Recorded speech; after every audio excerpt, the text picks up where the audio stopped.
Good morning, Mr. Ambassador. How are you? Good morning. Glad to be with you. Fantastic. So, when you're looking at the situation today with Ukraine and Russia, where did the U.S. go wrong? How did we get the situation we're in today? Well, I think there were several mistakes. I think the first mistake took place over an extended period of time before the Russian invasion in February of last year, but particularly under the Biden administration, where as evidence began to accumulate that the Kremlin was serious about launching military operations, there was no real effort to try and deter the attack by providing more weapons, by imposing sanctions in part against the Russian efforts in 2014 to take over the Donbass and to annex Crimea. A lot of people at the time said, but if you impose sanctions, the Russians will invade. Well, yeah, we didn't impose sanctions and they did invade. So, but the point was conceptually, strategically, there was no coherent effort to deter the attack. We just didn't do what we should have done. Number one. Number two, after the invasion itself, we did not develop a real strategic response. You know, many people in our intelligence community, they told Congress Kyiv would fall in a matter of days, the country would fall in a matter of weeks. So the strategy was get Zelensky out of Kyiv and set up guerrilla operations behind Russian lines. So fortunately, that didn't happen. The Ukrainian military held, drove the Russians back in key locations. At that point, NATO should have had Plan B. The strategy to remove all Russian forces from the territory of Ukraine. And the strategy's conceptually easy. You decide what your goals are, and then you determine what resources you need to accomplish the goals. And we never did that. NATO as a whole, the US in particular. Instead, I'm sure everybody's familiar with the long, drawn out process of debating, do we supply this weapon system or that weapon system? HIMARS, Abrams tanks, F-16s, you name it.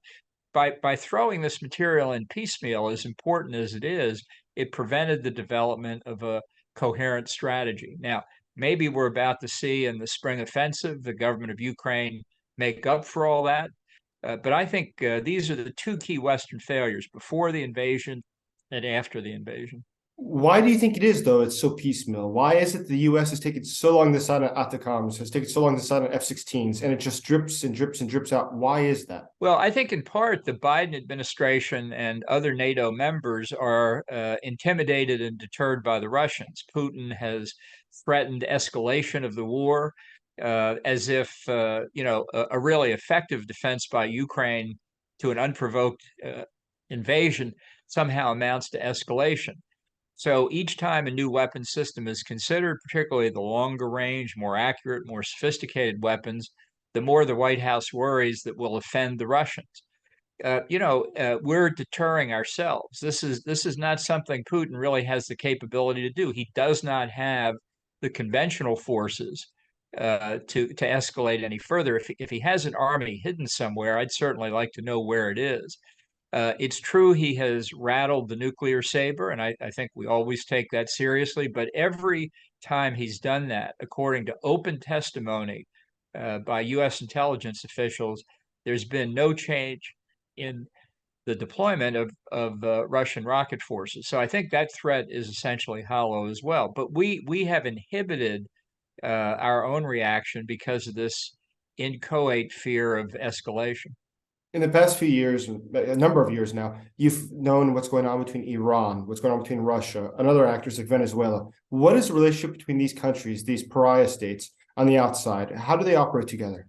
Well, I think the relationship has been growing in the depth of the cooperation and the level of strategizing at a global level. We've seen Xi Jinping visit Vladimir Putin in Moscow a few months ago. They've talked about a partnership without limits. I think this is a recreation of the old Sino-Soviet alliance from Cold War days, with the major difference that China is the senior partner. This new axis, in effect, has outriders: North Korea, Iran, Belarus, Venezuela. And they see many common economic and political interests, and are operating certainly not in perfect coordination, but much more coherently than they ever have before. Which is one reason I think in Europe in particular, we need to do more to wake the Europeans up to the threat that China poses, not just by its giving Russia aid and comfort, but by more serious threats across the spectrum. We have to think of this not as a series of regional crises, but as a global threat. That's fascinating.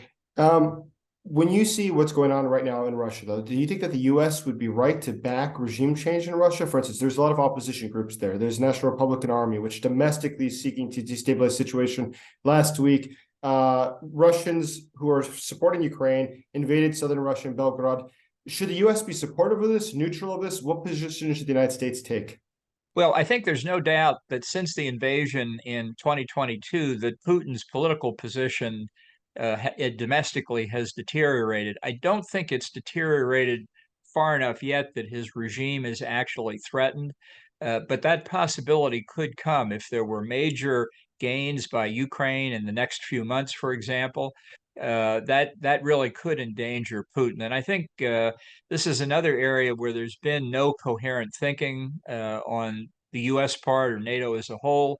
I'm not sure we have a position as a government on regime change. I would have to say, however, if we arrived at a satisfactory conclusion of the war, satisfactory from Ukraine's point of view, from the stated position of all NATO members that Ukraine should be restored to its full sovereignty and territorial integrity. I don't know how we as the West can ever go back to normal relations with the Putin government. And one would have to ask inside Russia, are they prepared to live with that? I don't think they are. I think regime change in Russia may come whether we do anything or not, if dissatisfaction rises to an appropriate level. I think we need to think through uh, what would be necessary to get a government truly representing the popular will in Russia rather than simply replace Putin with another dictatorship. And I think we have to consider the stability of Russia across its huge geographic extent. People in Asia talk about the potential breakup of Russia. That could be a huge opportunity for China, not something I think we would want to see them expanding. But I don't think the Putin government can ever turn the page now and go back to the way things were before the invasion. So then, if there is no future to go back to the way it was for Putin, what is the future of Putin?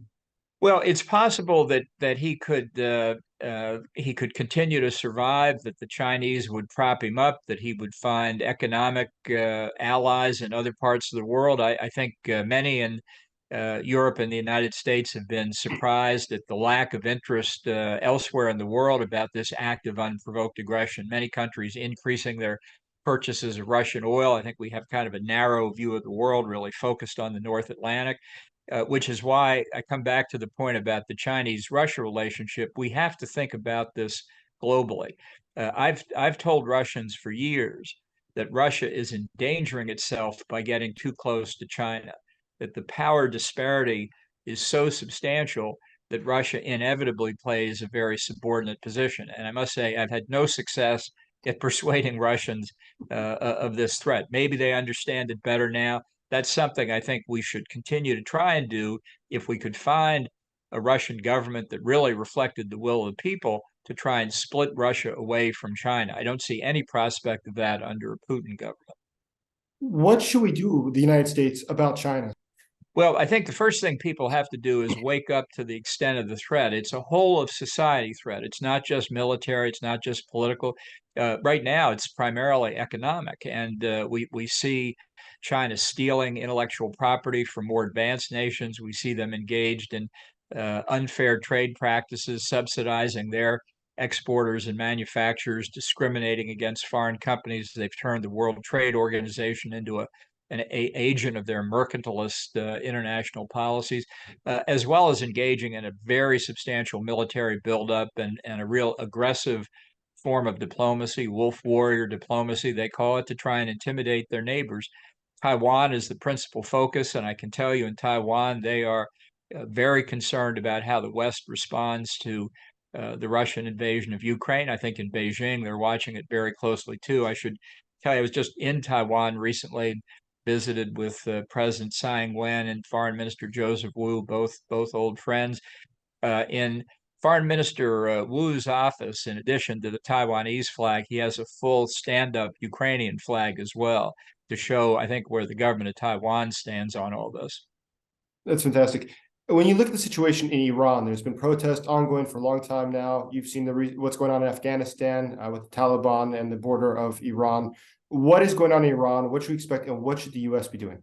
Well, the government of Iran still pursues nuclear weapons. There's no doubt about it. And they're getting close to the end of the limits of the 2015 nuclear deal. The administration in Washington has not been able to make enough concessions to get back into the deal, but pretty soon the deal won't bind Iran by its own terms. And Iran continues to support terrorism in the region and around the world and continues to oppress its own people. I actually think the government of Tehran now is weaker than at any point since the Islamic Revolution of 1979. I'm not saying it's going to fall tomorrow, but I think there are signs of internal instability. I think the IRGC, the Revolutionary Guards, are less effective now, less coherent since the death of Qasem Soleimani. And when the Ayatollah Khamenei dies, and that will come sooner or later inevitably, they don't have a clear succession mechanism. I think there's a real possibility for instability in Iran, possibly the government falling. And now they've found themselves at odds with the Taliban. I wish good luck to both sides. Let this be a long struggle, and let's hope they focus on that and not the rest of us.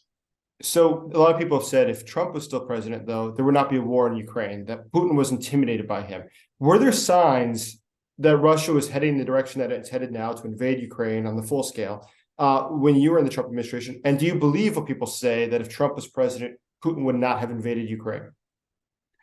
No, I don't. I don't think that's accurate at all. In fact, Putin, in several conversations with Trump, really denigrated President Zelensky, made fun of him. Obviously, there was no personal relationship between Trump and Zelensky because of the famous perfect phone call in the summer of 2019 and the whole question of Trump's view that Ukraine was being used as a base to campaign against him in 2016 and 2020, all without any basis in reality. And I think Putin was very aware of Trump's hostility to NATO. My guess is that he felt that he would simply wait until the 2020 election was over if Trump were reelected and move to withdraw from NATO or weaken NATO. That would obviously just make Putin's task that much easier. So I think Putin fully understood Trump's weaknesses and was prepared to use them as part of his foreign policy. Do you think that it's possible that Trump becomes president again? And what would that mean for Ukraine? Well, I think it's possible. We're in a very strange election cycle, but at this moment, I still don't think Trump is going to get the Republican nomination. I don't think he has the support that he would like to believe, and I think if he did get the Republican nomination, he would lose very decisively. The only fly in that ointment is that President Biden is also very unpopular. And we have polls in America. It's really remarkable. A clear, substantial majority of people do not want to see another Trump versus Biden race in 2024. So ultimately, I don't think either one of them will get their party's nominations. We're early in the nomination process. People should keep that in mind. A lot can happen. So if Trump does run, will you also run for president? Well, I'm still thinking about it because I think it's important that somebody be making the case that we need a strong, assertive American policy in the world, not as some act of humanitarianism, but for our own self-interest. I don't think Trump has a clue what American foreign policy should be, and I think it's important to take him on. And if I did get in, I would certainly look forward to being on the stage with him in the debates. And so if there was a President Bolton, what could we expect in terms of policy towards Russia and Ukraine? Well, I think I would try and put in place the sort of strategy you need to achieve the objectives we all say we want, which is a full restoration of Ukrainian sovereignty, and to make it clear that the Russians had no future if they continued the aggression. I think we would then have to look at what comes after Putin and what to do with Russia in this age-old question: will it choose the West or will it choose looking east? I hope they choose as a free people, I hope they choose to look west. And I think that's something we need to think about, because that would enhance security across Europe. Ambassador Bolton, we're out of time, but I appreciate you taking the time to be at the Kyiv Post today.